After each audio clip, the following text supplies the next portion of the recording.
population doit commencer déjà à s'organiser et saboter tous ces cessez-le-feu-là du gouvernement congolais et le gouvernement rwandais. Parce qu'on comprend que personne n'est pressé pour nous faire la paix. Entre les deux gouvernements, ils se trompent entre eux, mais nous, la population, nous nous organisons autrement. En tout cas, nous devons nous organiser autrement.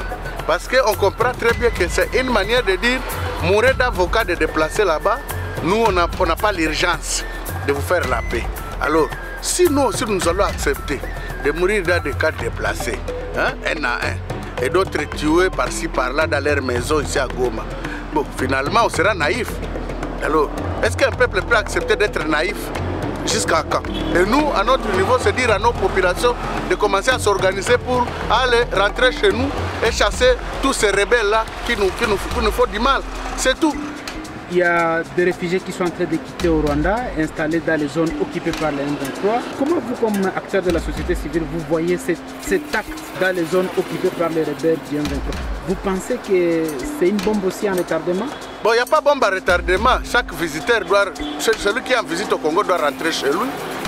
Donc, c'est dire à ces populations-là qui sont en train d'être trompées par-ci, par-là, qu'il y a des terres vides au Congo, de rentrer rapidement chez eux parce que les propriétaires de ces terres sont là, ils sont en train de revenir.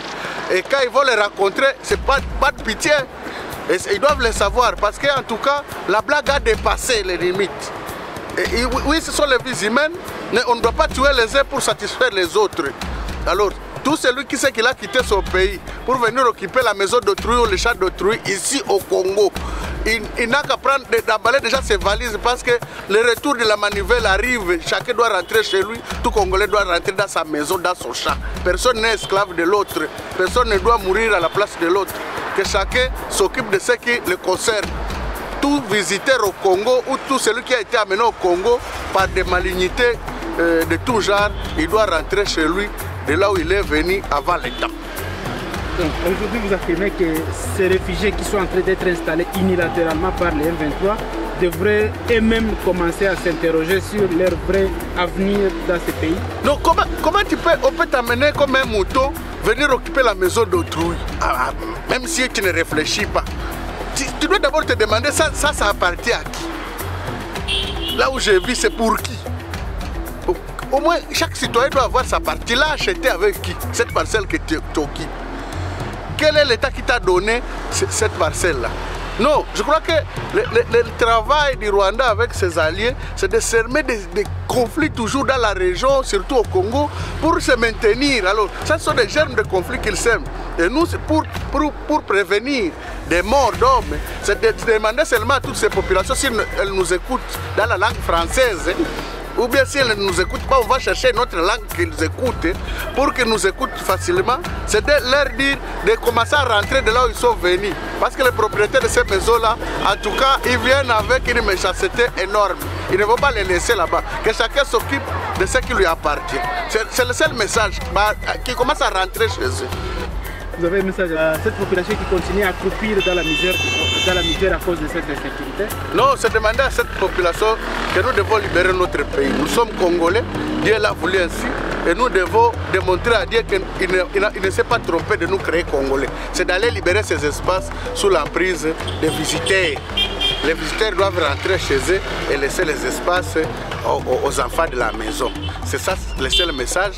Donc unissons-nous, laissons les 10 prix du gouvernement, là ils sont en train de nous amener avec des cessez-le-feu. Unissons-nous, organisons-nous, nous-mêmes nous sommes capables de libérer nos espaces sans passer par quoi que ce soit. C'est ça, donc commençons à nous préparer pour aller libérer nos terres, parce qu'on comprend que d'autres n'ont pas l'urgence de les libérer. Atino ikindi muvane abasirikare banyu muri Kongo, muvane RDF muri Kongo. So the question is, RDF rega kuri muri Kongo yajyanyeho n'iki?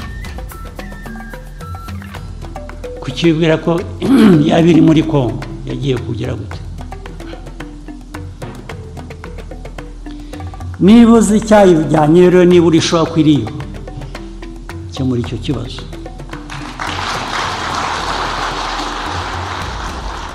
kibazo, hanyuma noneho ubaza u Rwanda utari ko abasirikare b'u Rwanda mwohereza muri Kongo nijoro ku manywa bakaba bavuyeyo cyangwa bagumayo, Avant de conclure, je vais rapidement répondre à la question de M. Moulegwa tout à l'heure sur les gesticulations du président rwandais. Sur la question des FDLR, vous savez que le président de la République l'a dit, que nous devons dialoguer ou parler avec le Rwanda sur ces questions-là, notamment dans le cadre du processus de Luanda, pour en finir avec cet éternel prétexte, parce que je rappelle que les FDLR tuent d'abord en République démocratique du Congo.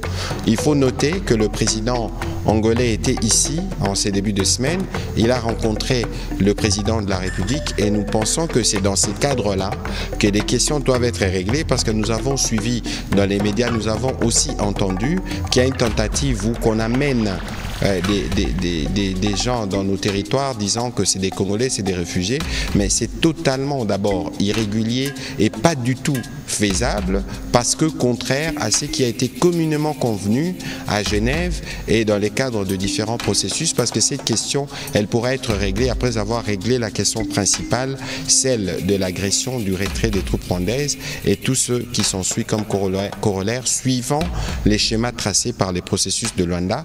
Donc il n'a pas à se détourner, il a plutôt à s'inscrire dans ce qui avait été communément convenu et sur lequel nous tenons. So the question is, RDF muri Congo yajyanyeho n'iki?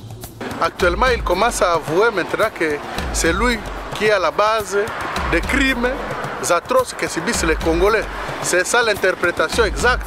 Et quand il vient de l'avouer comme ça, avoir envoyé ses militaires sur le sol congolais sans aucune autorisation, sans aucun acte de coopération, ça montre que tout ce qui se commet au Congo, à l'est de la RDC, notamment au nord Kivu et partout ailleurs, c'est lui qui est le garant de tous ces crimes-là.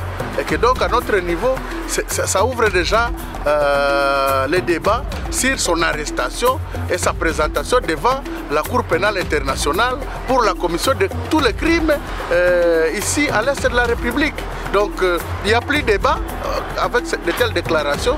Nous pensons que si la communauté internationale était sérieuse et si la justice internationale était sérieuse, elle allait déjà se saisir de Paul Kagame et tous ses acolytes et tous ses commandants qui sont au Congo et les amener devant la justice internationale pour qu'ils subissent la rigueur de la loi de par les crimes commis à l'est de la RDC pendant toutes ces années. Le gouvernement congolais, tantôt il dit qu'il n'y a pas de FDLR, tantôt il dit qu'il n'y a pas un groupe FDLR qui peut nuire à la démocratie du Rwanda.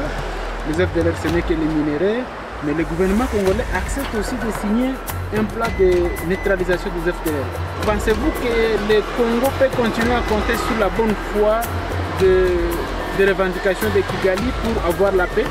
Donc, en fait, nos autorités aussi veulent entrer dans le jeu de dupes que Kigali a opté. Ça, c'est d'abord un point de vue pour dire, comme Kigali a forcé et continue à forcer qu'il y a des FDLR au Congo, nos autorités aussi disent, ok, ça va, allons-y. Si vous allez les manquer sur le sol congolais, nous pensons que vous aurez encore un autre discours, pas de dire encore que vous restez au Congo. Alors, et même étaient ici pendant des opérations, si j'ai bonne mémoire, et leur officier qui avait conduit les opérations de traque des FDLR avait réalisé un discours avant leur départ pour dire qu'il remerciait sincèrement le gouvernement congolais pour leur avoir permis de venir neutraliser les FDLR qui se vivent sur le sol congolais. Et il venait d'y laisser ne fût-ce qu'une affaire de 600 qui sont fatigués et abattus. Et que donc qui ne pouvaient plus présenter une menace au gouvernement rwandais ou même à l'État rwandais.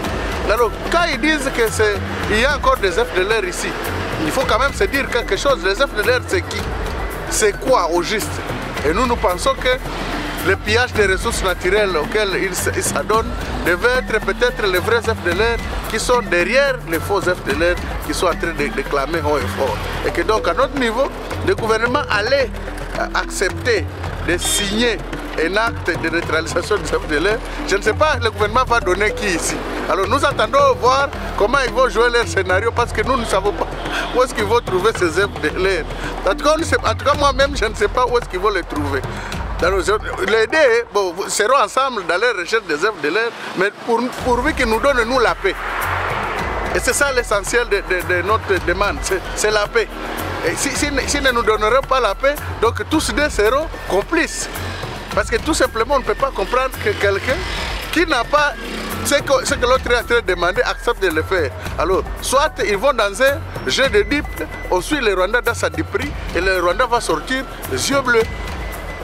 Vous pensez aujourd'hui qu'il est encore possible de croire à la bonne foi du Rwanda par rapport à la dernière sortie médiatique du président Paul Kagame, la sortie médiatique aussi de notre président à Bruxelles pendant sa convalescence? Pensez-vous qu'il est encore possible de croire au processus de Rwanda pour une paix dans la région et surtout essentiellement dans les territoires de Rutshuru, Nyiragongo et Masisi? Bon, croire à la paix, oui, on doit croire à la paix parce que c'est notre pays. Si eux, par leur processus, échoueront, mais nous les Congolais, nous allons libérer notre espace. Ça, ils doivent le savoir. Que ça prenne 1000 ans ou combien d'années, mais nous Congolais, on a l'obligation de libérer nos espaces et nous rassurer que nous vivons chez nous sans problème. Mais s'agissant de la sincérité du Rwanda, donc ça ce n'est pas à croire d'ailleurs. Il faut s'en passer.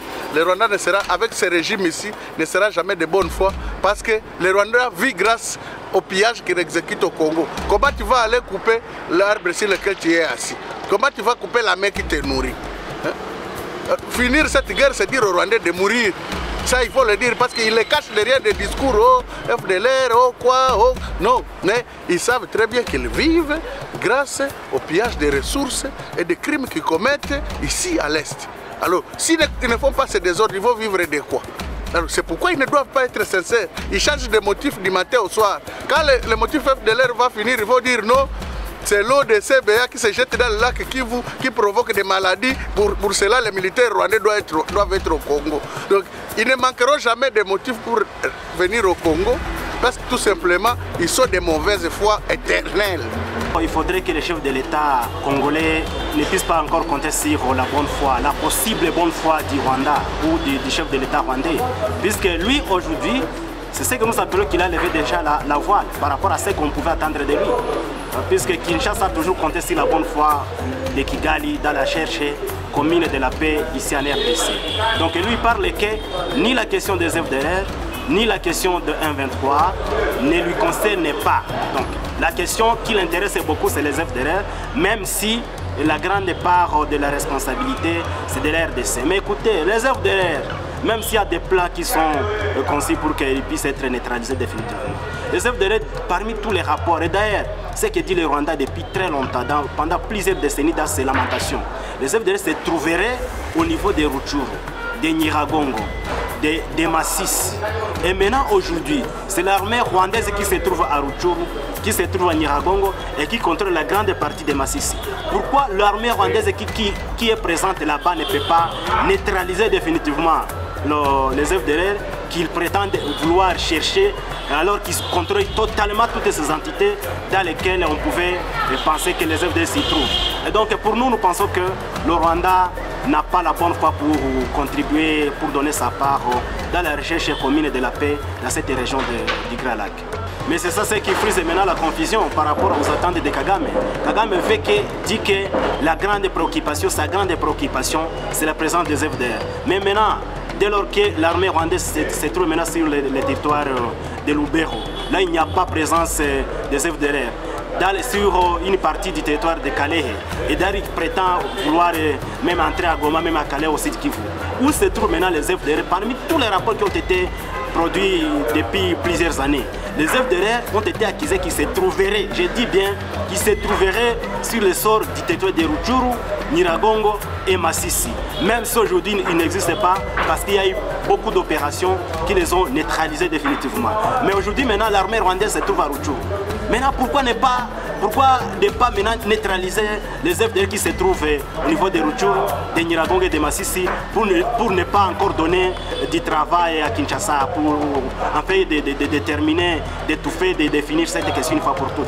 Donc la présence de l'armée rwandaise sur le sort de Lubero, nous pensons que c'est vraiment un autre motif. Ils ont un autre mobile d'agresser et d'occuper illégalement les sorts et certains territoires de la République démocratique du Congo. Vous savez que tous les massacres qui ont été faits par l'armée rwandaise sous la couverture d'un 23, depuis sa réapparition de 2021 ici sur le sol congolais, il n'y a pas des FDLR. Il n'y a aucun membre de la famille, d'une famille d'un FDLR. Et d'ailleurs, ce sont toujours des Congolais. Évidemment, ce sont des Hutus. Mais des Hutus qui sont, selon Kigali, qui sont transposables à être des FDLR. Parce que pour Kagame, un Hutu au niveau du Rwanda, un Hutu au niveau de la RDC, ils sont toujours des ennemis. Et donc, ce sont des civils congolais qui sont tués sur le sol congolais aujourd'hui. Mais le Rwanda a toujours dit qu'on est en train de faire des opérations pour la neutralisation effective des FDLR. Et d'ailleurs, c'est hier qu'il y a eu des massacres, plus de 9 personnes qui ont été tuées au niveau des Kassali, côté Kanyangiri. Ce sont des agriculteurs, des manutentionnaires qui ont été tués, mais le Rwanda a toujours donné ces rapports qu'il est en train de neutraliser les FDLR, alors que ce sont des civils congolais.